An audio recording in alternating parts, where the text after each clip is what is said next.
Thank you for the visit. SciQ is science made simple for the rest of us. Enjoy.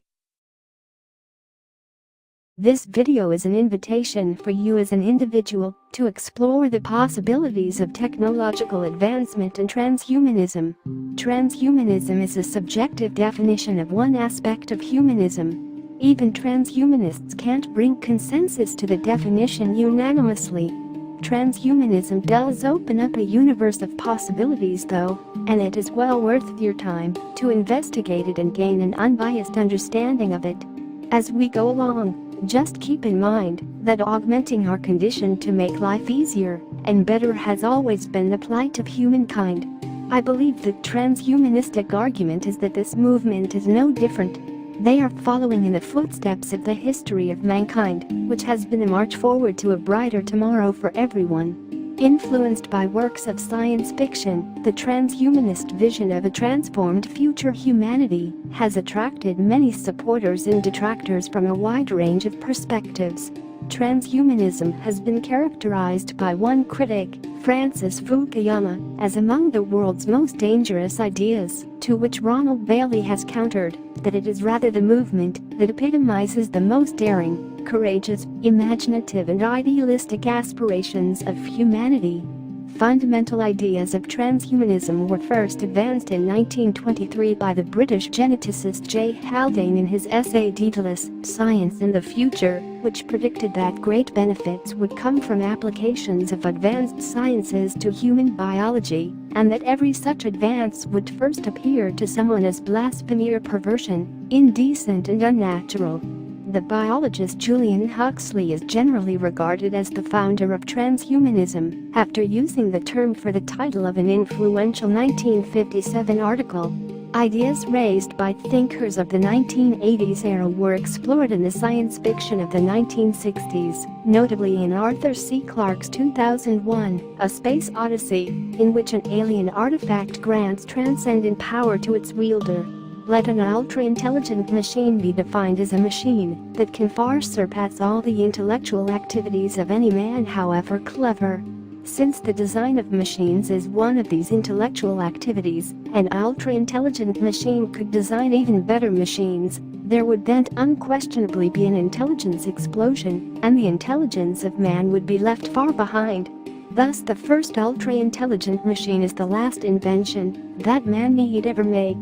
Computer scientist Marvin Minsky wrote on relationships between human and artificial intelligence beginning in the 1960s.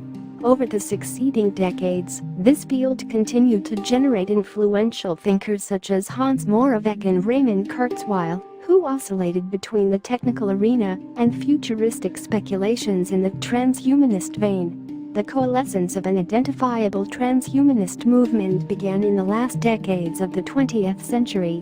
In 1966, FM 2030, formerly F. Esfandiari, a futurist who taught new concepts of the human at the New School in New York City, began to identify people who adopt technologies, lifestyles and worldviews transitional to post-humanity as transhuman. In 1972, Robert Ettinger contributed to the conceptualization of transhumanity in his book Man into Superman. Transhumanism is a class of philosophies that seek to guide us towards a post-human condition. Transhumanism shares many elements of humanism, including a respect for reason and science, a commitment to progress, and a valuing of human, or transhuman, existence in this life. Transhumanism differs from humanism in recognizing and anticipating the radical alterations in the nature and possibilities of our lives resulting from various sciences and technologies. In 1992, Moore and Morrow founded the Extra-P Institute, a catalyst for networking futurists and brainstorming new memoplexes by organizing a series of conferences and, more importantly, providing a mailing list which exposed many to transhumanist views for the first time during the rise of cyberculture and the cyberdelic counterculture. In 1998, philosophers Nick Bostrom and David Pearce founded the World Transhumanist Association, an international non-governmental organization working toward the recognition of transhumanism as a legitimate subject of scientific inquiry and public policy. A common feature of transhumanism and philosophical posthumanism is the future vision of a new intelligent species into which humanity will evolve and eventually will supplement or supersede it. Transhumanism stresses the evolutionary perspective, including sometimes the creation of a highly intelligent animal species by way of cognitive enhancement, but clings to a post-human future as the final goal of participant evolution. Nevertheless, the idea of creating intelligent artificial beings has influenced transhumanism.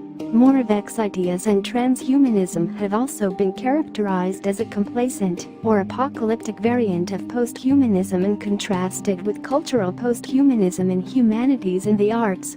While such a cultural posthumanism would offer resources for rethinking the relationships between humans and increasingly sophisticated machines, transhumanism and similar posthumanisms are, in this view, not abandoning obsolete concepts of the autonomous liberal subject, but are expanding its prerogatives into the realm of the posthuman. Transhumanist self-characterizations as a continuation of humanism and Enlightenment thinking correspond with this view.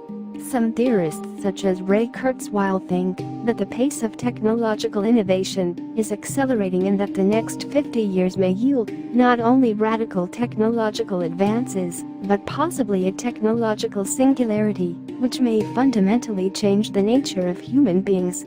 Transhumanists who foresee this massive technological change generally maintain that it is desirable. While many people believe that all transhumanists are striving for immortality, it is not necessarily true. Hank Pellissier, managing director of the Institute for Ethics and Emerging Technologies, 2011 to 2012, surveyed transhumanists. He found that, of the 818 respondents, 23.8% did not want immortality. Some of the reasons argued were boredom, Earth's overpopulation and the desire to go to an afterlife. A belief of counter-transhumanism is that transhumanism can cause unfair human enhancement in many areas of life, but specifically on the social plane. This can be compared to steroid use, where athletes who use steroids in sports have an advantage over those who do not.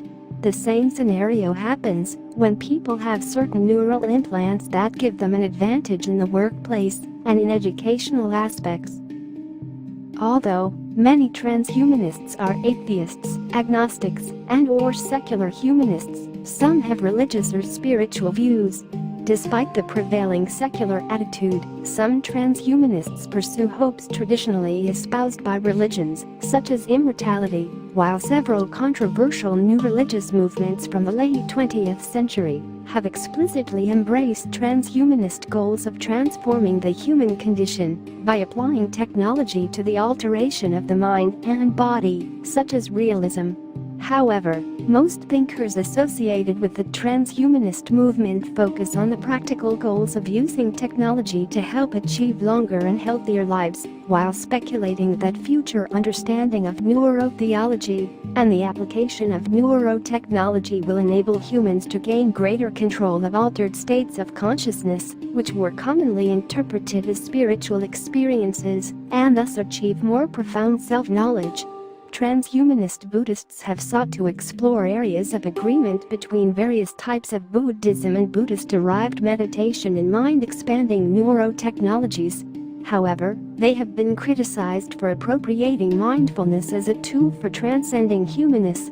Many transhumanists believe in the compatibility between the human mind and computer hardware, with the theoretical implication that human consciousness may someday be transferred to alternative media, a speculative technique commonly known as mind uploading. One extreme formulation of this idea, which some transhumanists are interested in, is their proposal of the Omega Point by Christian cosmologist Frank Tipler. Drawing upon ideas in digitalism, Tipler has advanced the notion that the collapse of the universe billions of years hence could create the conditions for the perpetuation of humanity in a simulated reality within a megacomputer, and thus achieve a form of post-human godhood. While some transhumanists take an abstract and theoretical approach to the perceived benefits of emerging technologies, others have offered specific proposals for modifications to the human body, including heritable ones. Transhumanists are often concerned with methods of enhancing the human nervous system, though some, such as Kevin Warwick, propose modification of the peripheral nervous system. The brain is considered the common denominator of personhood and is thus a primary focus of transhumanist ambitions. Transhumanists tend to use existing technologies and techniques that supposedly improve cognitive and physical performance while engaging in routines and lifestyles designed to improve health and longevity. Depending on their age, some transhumanists express concern that they will not live to reap the benefits of future technologies. However, many have a great interest in life extension strategies and in funding research in cryonics in order to make the latter a viable option of last resort rather than remaining an unproven method. Transhumanists support the emergence and convergence of technologies including nanotechnology, biotechnology, information technology and cognitive science (NBIC), as well as hypothetical future technologies like simulated reality, artificial intelligence, superintelligence, 3D bioprinting, mind uploading, chemical brain preservation and cryonics.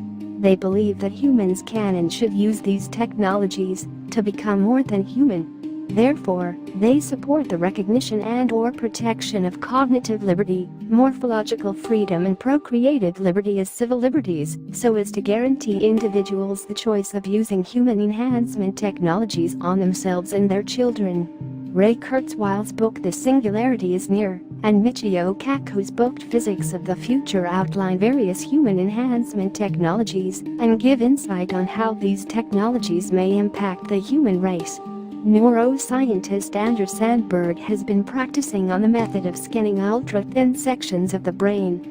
This method is being used to help better understand the architecture of the brain. As of now, this method is currently being used on mice.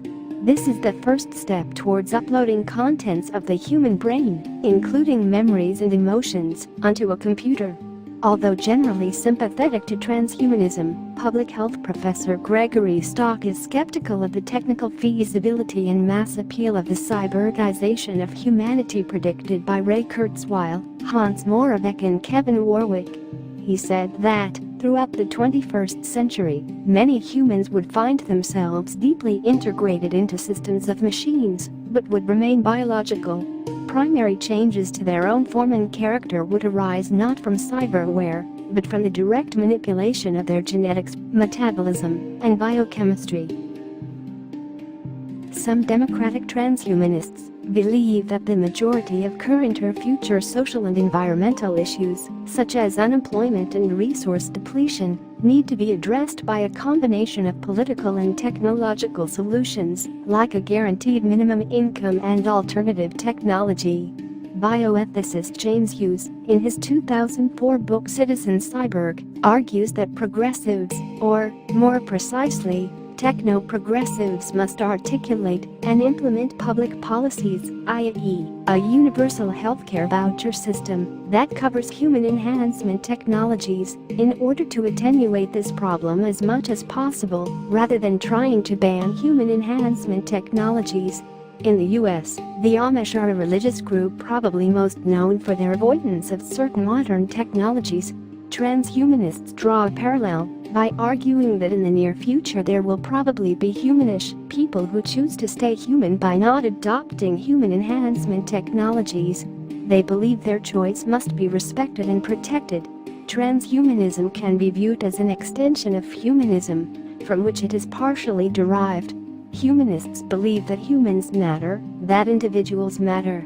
We might not be perfect, but we can make things better by promoting rational thinking, freedom, tolerance, democracy, and concern for our fellow human beings. Transhumanists agree with this, but also emphasize what we have the potential to become. Just as we use rational means to improve the human condition in the external world, we can also use such means to improve ourselves, the human organism. In doing so, we are not limited to traditional humanistic methods, such as education and cultural development. We can also use technological means that will eventually enable us to move beyond what some would think of as human. It is difficult for us to imagine what it would be like to be a post-human person. Post-humans may have experiences and concerns that others cannot fathom, thoughts that cannot fit into the 3-pound lumps of neural tissue that we use for thinking. Some post-humans may find it advantageous to jettison their bodies altogether and live as information patterns on vast superfast computer networks. Their minds may be not only more powerful than ours, but may also employ different cognitive architectures or include new sensory modalities that enable greater participation in their virtual reality settings. Post-human minds might be able to share memories and experiences directly, greatly increasing the efficiency, quality, and modes in which post-humans could communicate with each other. The boundaries between post-human minds may not be as sharply defined as those between humans. In its contemporary usage, transhuman refers to an intermediary form between the human and the post-human. One might ask, given that our current use of medicine and information technology enable us to routinely do many things that would have astonished humans living in ancient times, whether we are not already transhuman? The question is a provocative one. Take a look around. Compare what you see with what you would have seen only 50 years ago. It is not an especially bold conjecture that the next 50 years will see at least as much change, and that the state of technology in the mid-21st century will be quite wondrous by present standards. This expectation is reinforced when one considers that many crucial areas seem poised for critical breakthroughs. The World Wide Web is beginning to link the world's people, adding a new global layer to human society where information is supreme. The Human Genome Project has been completed. Techniques for using genetic information to modify adult organisms or the germline are being developed. The performance of computers doubles every 18 months and will approach the computational power of a human brain in the foreseeable future. Pharmaceutical companies are refining drugs that will enable us to regulate mood and aspects of personality with few side effects. Many transhumanist aims can be pursued with present technologies. Can there be much doubt that, barring a civilization-destroying cataclysm, technological progress will give us much more radical options in the future? Molecular manufacturing has the potential to transform the human condition. Eric Drexler and others have showed in detail how machine-phase nanotechnology is consistent with physical laws and have outlined several routes by which it could be developed. Molecular manufacturing might seem incredible, maybe because the eventual consequences seem too overwhelming, but nanotechnology experts point out that there currently exists no published technical critique of Drexler's arguments.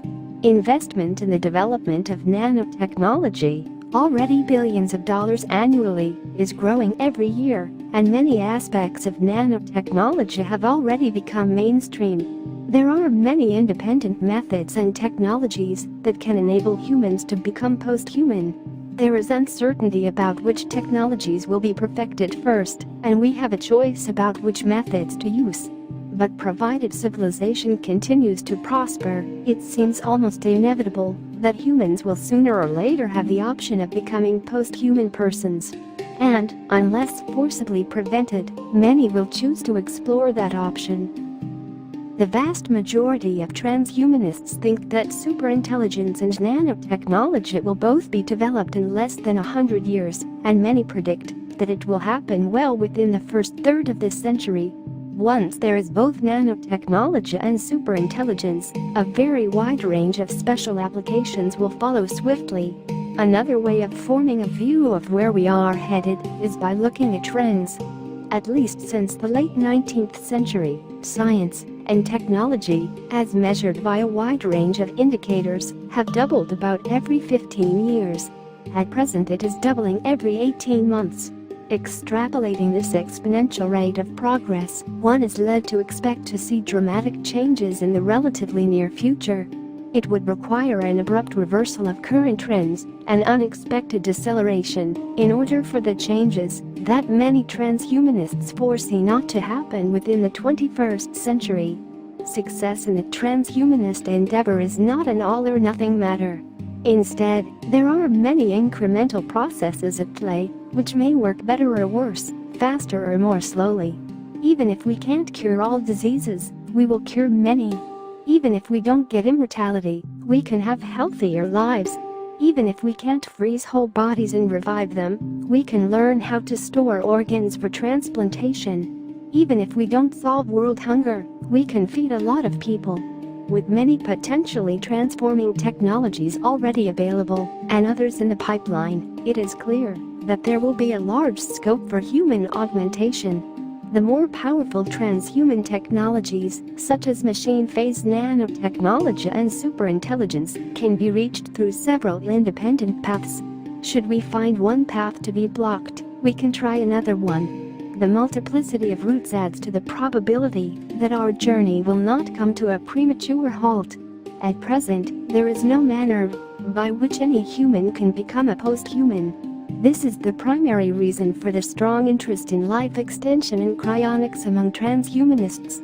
Those of us who live long enough to witness currently foreseeable technologies come to fruition may get the chance to become post-human. Although there are no guarantees of success, there are some things that can be done on an individual level that will improve the odds a bit. Meanwhile, we can enjoy and make the most of the opportunities that exist today for living worthwhile and meaningful lives. If we compare our current lot with that of our historical ancestors, most, at least those of us who don't live in the least developed countries, will find that the material circumstances for human flourishing are the best they have ever been. In addition, we possess an unprecedented accumulation of cultural and intellectual treasures whereby we can enrich our experiences and broaden our horizons. Perfection is a vague and treacherous word. There is considerable disagreement among transhumanists about what kind of perfection is attainable and desirable, either in theory or in practice. It is probably wiser to speak of improving the world rather than making it perfect. Would it be boring to live for an indefinitely long time in a greatly improved world? The world could surely be improved over the way it is now, including becoming less boring. If you got rid of the pain and stress associated with, say, filling out annual tax returns, people would probably not sit around afterward saying, "Life feels meaningless now that I no longer have income tax forms to fill out." Admittedly, material improvements to the environment may not, in themselves, be sufficient to bring about lasting happiness. If your accustomed fare is bread and water, then a box of cookies can be a feast.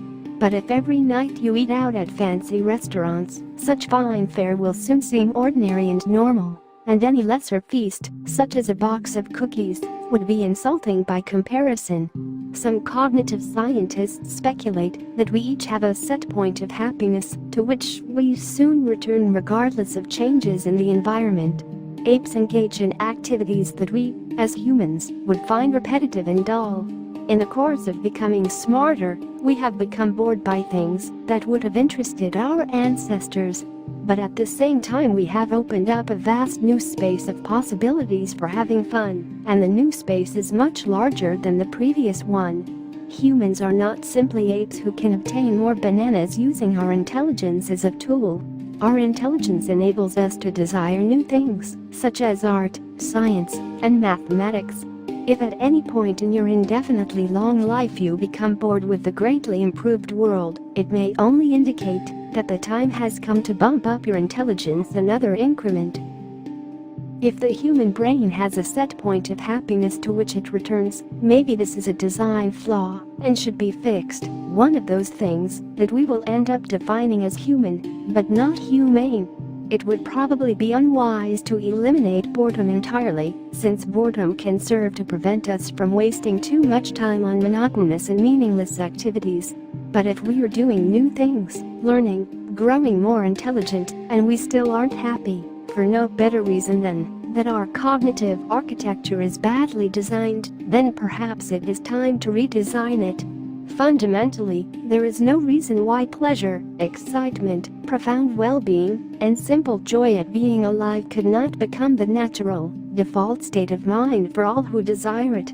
The coming technological transitions may be the most important challenge that humanity will ever face.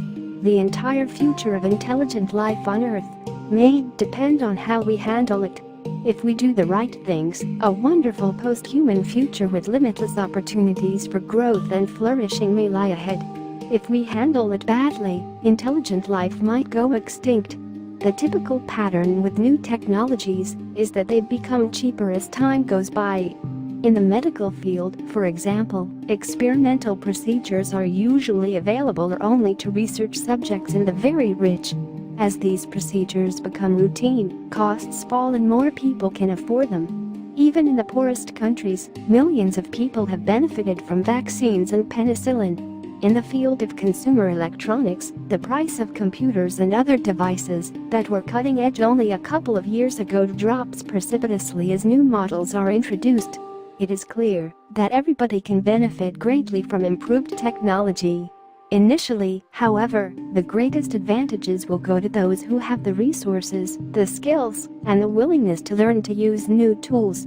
One can speculate that some technologies may cause social inequalities to widen. For example, if some form of intelligence amplification becomes available, it may, at first, be so expensive that only the wealthiest can afford it. The same could happen when we learn how to genetically enhance our children. Those who are already well off would become smarter and make even more money. This phenomenon is not new. Rich parents send their kids to better schools and provide them with resources such as personal connections and information technology that may not be available to the less privileged. Such advantages lead to greater earnings later in life and serve to increase social inequalities. Trying to ban technological innovation on these grounds, however, would be misguided. If a society judges existing inequalities to be unacceptable, a wiser remedy would be progressive taxation and the provision of community-funded services such as education, information technology access in public libraries, genetic enhancements covered by Social Security, and so forth.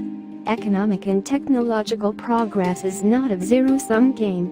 It's a positive-sum game. Technological progress does not solve the hard-old political problem of what degree of income redistribution is desirable, but it can greatly increase the size of the pie that is to be divided.